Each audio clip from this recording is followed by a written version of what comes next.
नमस्कार, times of Swaraj में आप सबों का स्वागत है और मैं हूं संतोष सिंह। और आज हम टाइम्स ऑफ स्वराज में बात कर रहे हैं कि यही लालू जी हैं। जी हाँ, कहते हैं कि हम मोदी से लड़ रहे हैं। संघ इस देश के लिए सबसे बड़ा खतरा है, लेकिन जब चुनाव लड़ाने की बात होती है तो संघ के प्रचारक सबको खोज कर लाते हैं कि आइए हमारा टिकटवा संबलवा पर चुनाव लड़िए ना, जितने के बाद जो होगा सपना करते रहिएगा। एक बात बता दें, हम देख रहे हैं कि जब से कुछ पॉलिटिकल पोस्ट हम डालना शुरू किए हैं तो कोई सामंती, कोई संतोष जी सवर्ण मानसिकता के हैं, तो क्या क्या नहीं, लालू भाजपा के विचारों से सहमत हैं, ये क्या क्या बहुत सारी चीज़ें लिखते रहते हैं। जो हमको 25 वर्ष से जानता है ना, उसको पता है कि हम वैचारिक रूप से क्या है। लेकिन जब कभी भी हम कलम उठाते थे और जब कभी भी माइक लेके रिपोर्टिंग करने के लिए खड़े होते थे तो वैचारिक रूप से हम किनके साथ खड़े हैं, वैचारिक प्रतिबद्धता मेरा क्या है, कभी भी आरे नहीं आता था। हमेशा खबर के साथ खड़े रहते थे। अभी अभी जस्ट ये खबर हम आपको प्रसारित करने जा रहे हैं, बना रहे हैं। ठीक इससे पहले हमारे एक प्रोफेसर साहब हैं, उनका फ़ोन आया और फ़ोन आया तो बड़े मुस्कुराते हुए कहे, क्या तब संतोष जी अब तो अच्छे दिन आपके आ रहे हैं। तो हम किस बात के लिए अच्छे दिन? तो अब मोदी जा रहा है ना। हम कि नहीं, मोदी जा नहीं रहा, चुनाव में तो स्थिति नहीं लग रही है। तो बहुत जोर से हंस थी कि आप ये बात कैसे कर रहे हैं। हम कि जो अब चुनाव हो गया, 4 सीटों पर चुनाव हुआ, उसका परिणाम क्या होगा, इसको लेकर अगर हम जो पत्रकारिता में हमें जानकारी मिली है उसकी विपरीत अगर हम आपको तर्क देंगे तो फिर ये मुनासिब नहीं है। हाँ, लेकिन बात अगर मोदी के वैचारिकता पर होगी तब हम सवाल खड़े करेंगे कि उसने मीडिया को किस तरीके से पंगु बना दिया, जुडिशियरी को, तब हम वैचारिक रूप से ये बात रख सकते हैं। लेकिन चुनाव में ये थोड़ी चलता है। इसी तरीके से लालू यादव के सोशल जस्टिस को लेकर हम कभी कुछ खबरों के सहारे चीज़ों को हम स्पष्टता के साथ रखते हैं। इसका ये मतलब नहीं है कि लालू यादव के कुकर्मों के साथ भी हम दिखाते रहे। ये कुकर्म है लालू यादव का। ये देखिए, मुकेश सहनी को 3 गो टिकट दिए ही, पहला टिकट महासेठ है, देख लीजिए, संघ के, देख रहे हैं ना, सेठ को बीजेपी का विधान पार्षद रहा हुआ है। मुद्रा विमोचन हुआ, टिकट दे दिए, तो सवाल नहीं उठावे। कौन हम ठिका लिए हुए सोशल जस्टिस का क्या? और ये सोशल जस्टिस है? दूसरा देखिए, गोपालगंज से बच्चा को देख जो रहे, गोपालगंज से ही इसका क्या गो पेट्रोल पंप इसके पिताजी को और गैस एजेंसी वगैरह है वहाँ।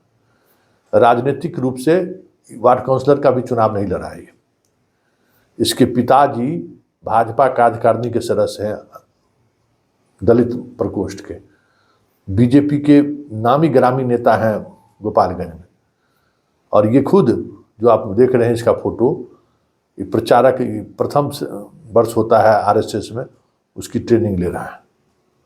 इसको टिकट दीजिएगा तो संतोष सिंह चुम्मा नहीं लेगा, संतोष सिंह सवाल खड़ा करेगा ना जी, हैं? और उसके बाद कहोगे कि संतोष जी बीजेपी वाला कितना पैसा दिया है, बीजेपी वाला हमको पैसा दिया है कि तो लालू प्रसाद को दिया है।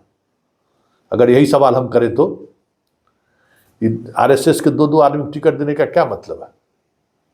मुकेश सहनी को इसलिए साथ लाए थे कि एको गो सहनी को टिकट नहीं दिया।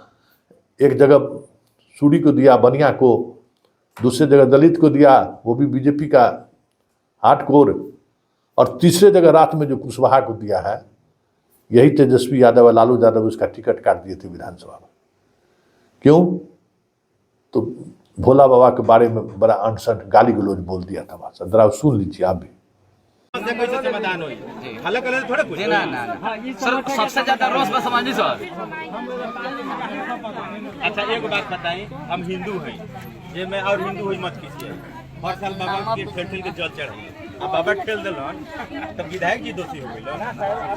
बाबा वोट चालू दे दीजिए। अब केसर बाबा के यहाँ नहीं चल जाए कहीं से जय शिव करत करत, कहीं बाबा सब पनिया सोख जा, उनके गाँव में भी तब सूख जाए। अब विधायक जी अकेले पानी का करी सोख ली, हमारे काम बका भाई। सुन लिए। तीसरे इस व्यक्ति को टिकट दिया है हम।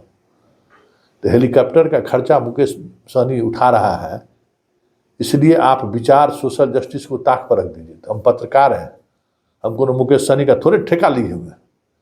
आप गलत करिएगा तो सवाल नहीं उठाएंगे, जम के उठाएंगे, चाहे वो भाजपा वाला हो, सपा वाला हो, बसपा वाला हो, कांग्रेस हो, कोई भी हो। जो तुम करोगे वो दिखाएंगे। और जब नरेंद्र मोदी के आईटी सेल से जब हम नहीं डरे, जब उस आईटी सेल से हम 2014 से दो हाथ कर रहे हैं, तो ये राजद का ये गुंडा सबसे हम डरने वाले हैं जी। और वो यादव से, हैं, यादव से मेरा बहुत पुराना यारी है, ठीक ना। तो उसे अभी कुछ दिन पहले रामकृपाल यादव का एगो था औरंगाबाद में, बेटवा का मित्र सब, बड़ा धमकी आया था हमको। तो उसको हम कहे थे कि तेरा घर पर हम पहुँच जाएंगे, अब तू देख बेटा तू मेरा क्या कर देता है। तो संजोग से रामकृपाल यादव के यहाँ भेंट हो गए। अब क्या बेटा बताओ तू क्या करेगा। इसलिए वैचारिक प्रतिबद्धता का ये मतलब नहीं है कि अंधभक्त लोग हो जाएगा।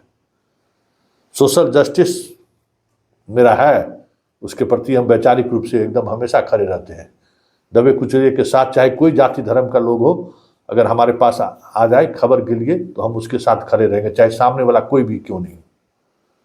हम सोशल जस्टिस के साथ हमेशा खड़े रहते हैं। भारत के संविधान की रक्षा हो, हमेशा खड़े रहते हैं उसके लिए। किसी के साथ अन्याय नहीं हो, सामने वाला कितना भी ताकतवर क्यों न हो, वो हमेशा उसके साथ खड़े रहते हैं। जब निसहाय बेटी को, जिसका कोई न बाप था न माई था, शेल्टर होम में, तब तो हम उसके साथ खड़े हो गए। और क्या क्या नहीं इसके लिए चुकाना पड़ा, चुके ही नहीं। तो लालू यादव के लिए झुक जाएंगे। लालू यादव को तो जवाब अब जो फेसबुक पर आकर जो अनशन लिखो, पूछो ना लालू यादव को, कहो जवाब देने के लिए। ऐसे संघ से लड़ा जाता है?